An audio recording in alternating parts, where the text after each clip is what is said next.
La universidad no es un gasto, es una inversión. Es una inversión en el país, es una inversión en el futuro del país. Que la educación del futuro va a dejar de ser cada vez más que un estudiante empiece en una universidad y complete toda su carrera en esa universidad. Seguramente va a transitar por varias universidades, incluso va a haber que hacer como su propia hoja de ruta, ¿no? Yo creo que el futuro es ese, el que haya una vinculación mayor de estudiantes de otros países. Después de la pandemia, esto que llamamos educación virtual hizo que algunos pensaran que ya la educación iba a ser toda virtual. La universidad hay que vivirla. Yo sigo apostando por la universidad presencial de forma mayoritaria y aprovechar esta virtualización, este esfuerzo que hemos hecho todas las universidades para ser más digitales, para que lleguemos a otras personas.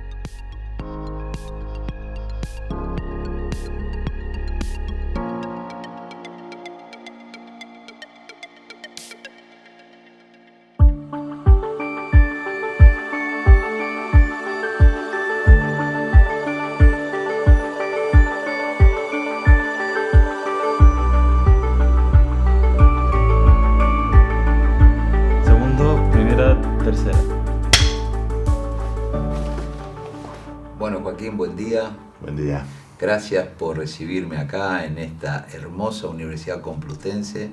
Siempre una alegría verte. La idea es hablar de educación, de ciencia, en este ciclo que estamos haciendo con Infobae. Y para entrar en calor, primero preguntarte, ¿te has dedicado a la educación, viniendo de las ciencias veterinarias? ¿Cuál fue tu inspiración para orientarte a ser un educador y a un gestor de la educación? Bueno, primero, gracias por invitarme a estar con vosotros. Es un honor para mí estar con un amigo como tú, Alberto, al que admiro, ¿no? Bueno, la verdad es que no sé cómo llegué a ser educador, ¿no? Yo, de hecho, cuando acabé la carrera de veterinaria, que es muy dura en cualquier universidad en Buenos Aires y aquí, en la Complutense, yo decidí no volver a la universidad jamás en mi vida, porque acabé muy cansado, acabé agotado. Pero luego, como tenía un buen expediente, me propusieron realizar la tesis doctoral, obtuve una beca del Ministerio de Educación de entonces, y cuando empecé, pues mi codirectora de tesis me dijo: el próximo grupo de prácticas es el tuyo, Joaquín. Y yo le dije: Esperanza, yo no sé dar prácticas. Y entré, me enfrenté a 20 personas, y descubrí que a los 20 minutos que era mi vocación. Y luego la llegada a la gestión pues fue más compleja o más azarosa, no lo sé. Tú has tenido unos puestos de altísima relevancia, Alberto, y bueno, pues surgen oportunidades, puertas que me llevaron a ser vicedecano, luego decano, luego vicerrector y ahora rector. Así que bueno, tenemos un perfil, yo creo, tú y yo, muy transversal, en donde nos gusta educar, investigar y gestionar, ¿no? Y es muy bonito, la verdad. Estamos en una era donde la globalización, el intercambio de estudiantes, de investigadores es fundamental para la educación que viene, ¿no? Ya para la actual y para la que viene. Ustedes desde la Complutense han creado la Red Europa con otras universidades. ¿Por qué no nos contás un poco en qué consiste esa red y cómo fue su gestación, cómo la lograron crear? Bueno, sí, estamos en una red, yo creo que de las redes, el consorcio más importante, que se llama Una Europa, que está dentro de este gran proyecto que tiene la Unión Europea de redefinición de lo que es la Universidad Europea, la Universidad del Futuro Europea. El consorcio, que están 11 de las mejores universidades europeas, sin duda, surgió a través de esta iniciativa de la Unión Europea, donde varios consorcios se aglutinaron y en varias tandas nosotros entramos en la primera, y con un proyecto muy ambicioso. Y al final ha sido tremendamente motivador para esta universidad, para nuestra universidad, y yo creo que para las otras 10 universidades, porque estamos participando en cuestiones de investigación, de formación y de participación y de cultura, ¿no? Que estamos, como he dicho antes, tratando de apoyar la redefinición de una nueva universidad o un nuevo proyecto global de universidades en Europa. Obtuvimos un apoyo muy importante de la Unión Europea con fondos europeos y estamos participando en acciones de investigación dentro del programa Horizonte 2020. Así que muy bien, es una cuestión ejemplar, desde luego. Por ejemplo, para entenderlo nosotros o cualquier docente de cualquier universidad latinoamericana, cuando eligen, me imagino que eligen una carrera o un posgrado en donde van a hacerlo en forma conjunta. ¿Cómo logran ponerse de acuerdo en validar los créditos de ese posgrado? Un ejemplo, un estudiante se anota, ¿qué materias puede dar en un lado, qué materias puede dar en el otro? Bueno, es complejo, como podrás suponer, pero es verdad que somos la primera alianza europea que tiene ya un grado conjunto en estudios europeos y un doctorado conjunto. Ninguna de las otras alianzas ha logrado dar ese paso, que es muy, muy complejo. Por ejemplo, se decidió que nos acreditáramos por un país en concreto, que fuera por los Países Bajos, por Holanda. Tenemos que cambiar muchas de las cuestiones locales de cada país. Por ejemplo, aquí en España apostamos por el formato 4 años de grado más 1 de máster, mientras que en el resto de Europa están en 3 más 2, y este grado conjunto, el de estudios europeos, es un 3 más 2, con lo que hemos tenido que dar muchos pasos de tomar decisiones, ceder en los propios intereses de cada una de las universidades y de cada uno de los países para entendernos. Es verdad que nosotros ya habíamos caminado mucho juntos con la creación del Espacio Europeo de Educación Superior, que fue pues un cambio del paradigma de lo que es la medición de los esfuerzos tanto del estudiantado como del profesorado, ¿no?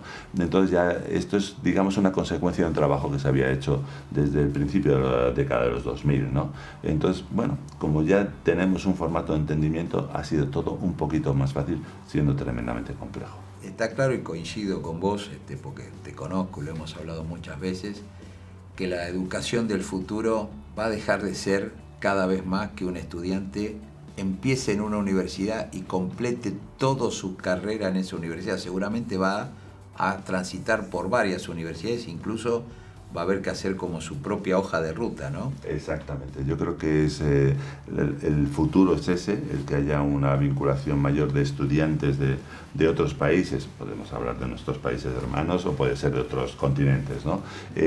Un acceso más sencillo, porque al final la formación universitaria tiene que ser global, tiene que ser universal y debemos entendernos todos y todas, ¿no? Y yo creo que el trabajo del futuro es que no solo los europeos nos entendamos bien, sino que nos entendamos bien con universidades de otros continentes, porque al final eso crea riqueza, crea entendimiento y crea globalización desde el punto de vista bien entendido de lo mejor de la globalización. Otra de las rasgos característicos de la universidad que nos toca enfrentar en el futuro, que ya en el presente es así, por un lado está la internacionalización y por el otro lado es la conexión cada vez más fuerte de la universidad con el mundo productivo. Quiero tu opinión con respecto a esto. Y por el otro lado, ¿qué mecanismos están impulsando o piensan impulsar ustedes para intensificar esta relación? Bueno, fíjate, voy a empezar quizás por la parte de atrás, si me lo permites. Sí. Yo cuando llegué a rector, elevé el tema de empleabilidad y emprendimiento, que muchas veces lo asocio también aunque son cuestiones separadas, lo elevé al grado de vicerrectorado, ¿sabes? Es decir, digamos que hay una vicerrectora que lleva áreas específicas como empleabilidad y emprendimiento. Las universidades públicas tenemos quizás, hay ese mantra de que estamos poco conectados con la realidad del tejido productivo. Bueno, es una mentira, como una casa o un error de apreciación, ¿no? Yo no entendería Argentina ni España sin los cuadros que se han formado en la UBA y en la Complutense. Si hemos estado tantos años haciéndolo bien y hemos logrado hacer dos grandes países con la formación de estas universidades públicas, pues yo no sé por qué pueden decir que es que no estamos bien conectados con el tejido social, el tejido productivo, ¿no? Siempre se dice que son las universidades privadas las que están más cerca del tejido productivo, de las empresas. Yo creo que no. Yo creo que no, y lo hemos demostrado en las múltiples reuniones que estamos teniendo, mi vicerrectora y yo, con CEOs de grandes empresas, directivos de instituciones públicas y público-privadas, en donde confían en la Universidad Pública Española, confían en la Complutense, por supuesto, y porque los estudiantes salen bien formados. Pero es verdad que tenemos que potenciar esa unión muchísimo más, ¿no? Y lo estamos haciendo con foros de empleo locales de facultades y generales, que se está celebrando ahora mismo en esta universidad, donde las empresas vienen a buscar talento. Lo que tenemos en la UBA y en la Complutense es talento. En ese sentido yo estuve viendo y lo conozco que vos implementaste un plan de empleabilidad para egresados y egresadas. ¿Nos podés contar un poquito claro. en qué consiste? Bueno, consiste en crear estos foros que después de la pandemia fueron virtuales, ¿no? Porque bueno, pues las condiciones sanitarias no nos permitían el hacerlo de una forma pues, multitudinaria, bueno, la prudencia no nos pudo, ¿no? Pero hemos retomado lo que son esos foros de encuentro entre empresas y administraciones con nuestros estudiantes, tanto de estudiantes de grado y máster como egresados. Y además estamos haciendo programas de formación para la empleabilidad para los estudiantes, que eso es muy importante, que sepan cómo enfrentarse a su primer encuentro con la empresa, su primer encuentro con las administraciones, y lo hacemos de forma presencial o también virtual, síncrona y asíncrona, con lo que eso creo que va a facilitar mucho que nuestros egresados, nuestro estudiantado, se enfrente con una cierta seguridad a sus primeros encuentros con la empresa. Al final esto es un win-win. Nosotros enseñamos a nuestro talento a las empresas y a las administraciones, y las empresas encuentran el talento que necesitan aquí. Es una vinculación en que todos ganamos, y gana la sociedad española y la sociedad internacional, porque hay una mejor conexión entre la universidad pública con la sociedad, que al final las empresas forman parte de la sociedad. Está claro que esto tiene que ver con las habilidades prácticas que pueden tener los estudiantes. En ese sentido, según la carrera, por supuesto, y el expertise de cada carrera, ¿ustedes propician algún tipo de pasantía o práctica en empresas dentro de la carrera? Es obligatorio, de hecho. Tenemos prácticas curriculares que están establecidas ahora mismo en cada uno de los estudios y son obligatorias. Y luego tenemos, digamos, prácticas preprofesionales o extracurriculares, donde por interés del propio estudiante puede entrar en contacto con una empresa, con una administración, y bueno, tiene un reflejo en su parte académica, pero no son obligatorias. Es bastante complejo en una universidad tan grande como la Complutense el tener tantos convenios con tantas empresas, con tantas administraciones. Yo me imagino que la UBA tiene que ser terrible, porque todavía es muchísimo más grande, ¿no? Pero sí tenemos ese encuentro, lo realizan de forma obligatoria en alguno de los aspectos de sus estudios, como algo trascendental para su formación, y creemos que es bueno, desde luego. También leí, y como te seguí, como soy uno de tus seguidores, en la campaña sobre todo, hablabas de que ibas a utilizar inteligencia artificial, o ibas a intentar utilizar la inteligencia artificial para fomentar, para que sea más accesible la relación entre los estudiantes y el mundo del empleo. ¿En qué estás pensando? Bueno, ya está en marcha, Alberto, ya está en marcha.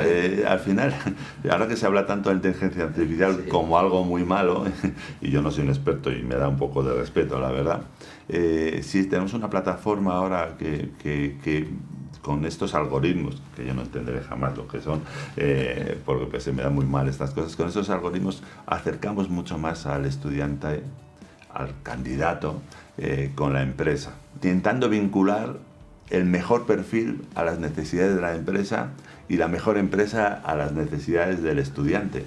Es un plan que va aprendiendo a medida que se va utilizando, que va depurando los errores y que nos permite adecuar mejor las necesidades de ambas partes. Y yo creo que va a funcionar muy bien, aunque parece que esto de la inteligencia artificial nos aleja deshumaniza la universidad. Yo creo que en este caso lo va a humanizar, porque junta lo mejor con lo mejor. O sea, lo que hacemos un match, ¿no? Perfecto entre el perfil de ese candidato, ese estudiante o esa estudiante, con la empresa que necesita ese perfil. O sea que yo creo que va a funcionar muy bien, lo veremos con el tiempo, porque ya te digo que va aprendiendo a lo largo del tiempo. Es una idea muy reciente en implantación y veremos qué resultado da. Y hablando de inteligencia artificial, ahora está muy en boga, está revolucionando, está en progresión geométrica. Hace muy poco, más de 1000 científicos nos han dado una alerta con respecto a la inteligencia artificial, como diciendo, paremos un poco el desarrollo. No estamos preparados todavía para controlarla, verificarla, que no se desvíe, que haga efectos no deseados. Recién algo decías vos. ¿Cómo te ves vos ante la inteligencia artificial no importa no siendo un experto, pero sí teniendo una función de conducción importante, ¿lo ves como un peligro? ¿Estás de acuerdo con que hay que buscar mecanismos de control? ¿Cómo lo ves? El otro día hablando con un experto me decía que obviamente esto ha venido para quedarse y que no hay forma de controlarlo, por mucho que queramos frenarlo. Y es más, él opinaba que desde las universidades no solo no deberíamos frenarlo, intentar prohibirlo, porque ahora, claro, con esta nueva dinámica se van a poder hacer trabajos claro, de fin de grado de forma automática que van a ser brillantes y que no va a haber plagio, porque va a ser siempre original, ¿no?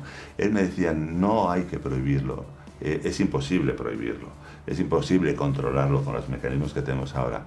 Hay que trabajar desde dentro, incorporarlo y regularlo y llevarlo, bueno, regularlo, aprovecharlo para que la universidad sea mejor y la formación sea mejor. Y yo creo que es una buena idea. No sé cómo se haría, no lo sé cómo hay que hacerlo. Es todo tan reciente, aunque se lleva trabajando muchísimo en inteligencia artificial, los posibles usuarios o la ciudadanía inexperta como yo, lo estoy descubriendo ahora, ¿no? Donde se pueden hacer presentaciones científicas de forma automática, trabajos de forma automática, música de forma automática, ¿no?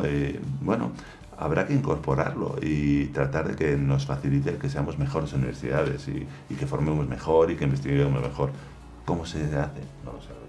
Antes de venir acá a charlar contigo, estaba haciendo un repaso de lo que invertían nuestros países en ciencia y tecnología.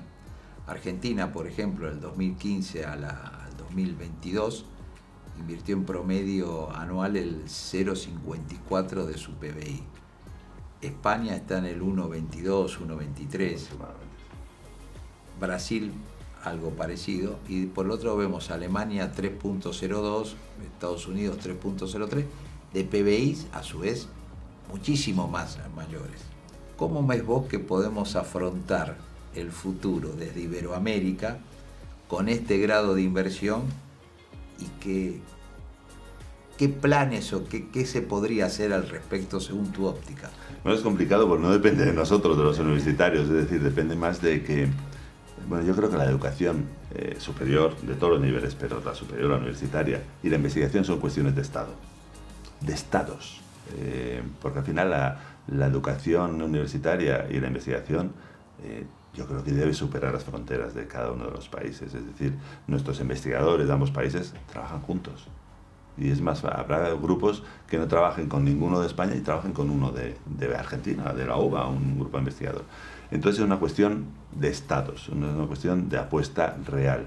Las inversiones en España, bueno, en Argentina, tú lo acabas de mencionar, son escasísimas comparado con otros países de nuestro entorno con los que tenemos que competir, porque al final la ciencia y la educación nos han obligado a competir entre nosotros, entre las diversas universidades. Competimos en desventaja, en absoluta desventaja. El que la Complutense, y sobre todo la UBA, que estáis posicionados en los rankings de una forma maravillosa, ese sobreesfuerzo no puede ser eterno. Necesitamos un apoyo institucional que se basa en inversión, porque la universidad no es un gasto, es una inversión. Es una inversión en el país, es una inversión en el futuro del país, es una inversión en el futuro global. En que la humanidad tal como la conocemos progrese, crezca y seamos capaces de eliminar los problemas que tenemos tan graves como de forma global. Invertir en universidades es una apuesta por el futuro, porque además las universidades públicas devolvemos multiplicado por 5 o por 7 lo que el Estado invierte en nosotros, porque creamos riqueza, porque los estudiantes hacen vida en la ciudad, alquilan apartamentos, acuden a los teatros, al cine, a los conciertos, tenemos congresos con los que vienen investigadores de todos los países del mundo, con los que enriquecemos la restauración, los hoteles, creamos riqueza. Eso lo tienen que reconocer con una apuesta verdadera por las universidades. La verdad que si esto yo te escucho y te traslado a que lo dijeras en Argentina, es exactamente igual. Así que son coincidencias que tratemos que sean solucionadas coincidentemente, pero me parece muy bien esta reflexión. Recién hablábamos de la virtualización, ahora la inteligencia artificial. Después de la pandemia esto que llamamos educación virtual, que yo coincido con vos, para hacerla masiva fue una virtualización de emergencia, no fue la educación virtual que se venía haciendo y se hacía programada como corresponde, además en algunos segmentos, hizo que algunos pensaran que ya la educación iba a ser toda virtual, que ya no existía más la necesidad de la presencialidad. Yo soy de los que dice que está espectacular de agregar tecnología cada vez con mayor potencia en el proceso de enseñanza-aprendizaje, pero la socialización en el aula sigue siendo un factor trascendente. ¿Vos cómo ves esto? No puedo coincidir más. La universidad hay que vivirla. El campus hay que vivirlo. Hay que integrarse, hay que conocer nuevas personas de diferentes orígenes, de diferentes estratos sociales. Eso enriquece, ¿no? Aquí no se viene solo a formar a grandes profesionales, que lo hacemos muy bien, a científicos y científicas que seguramente van a ser importantísimos en el desarrollo de la ciencia, pues también queremos ciudadanos y ciudadanas responsables y comprometidos. Y eso de forma virtual no se hace.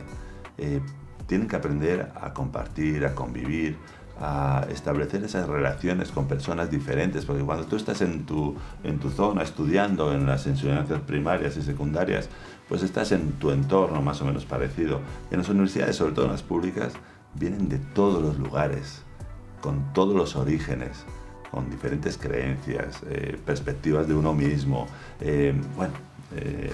Eso enriquece. La virtualización nos puede servir para llegar a personas que no pueden venir con nosotros, a la UBA o a la Complutense. Para personas que por circunstancias familiares o económicas necesitan una formación, quieren estar con nosotros y no pueden venir presencialmente.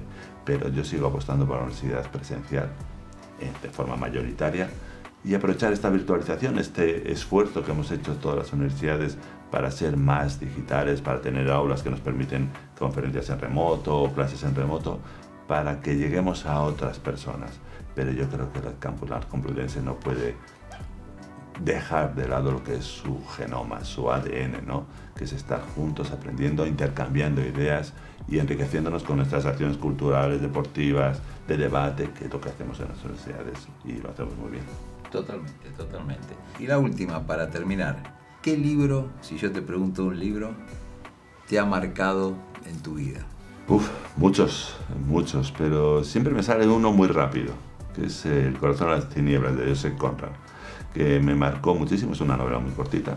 Es, para los que no lo hayan leído, es en la que se ha basado Apocalipsis Now para hacer la película, el guión de la película, y que me marcó por su profundidad y porque me despertó muchas cosas, ¿no?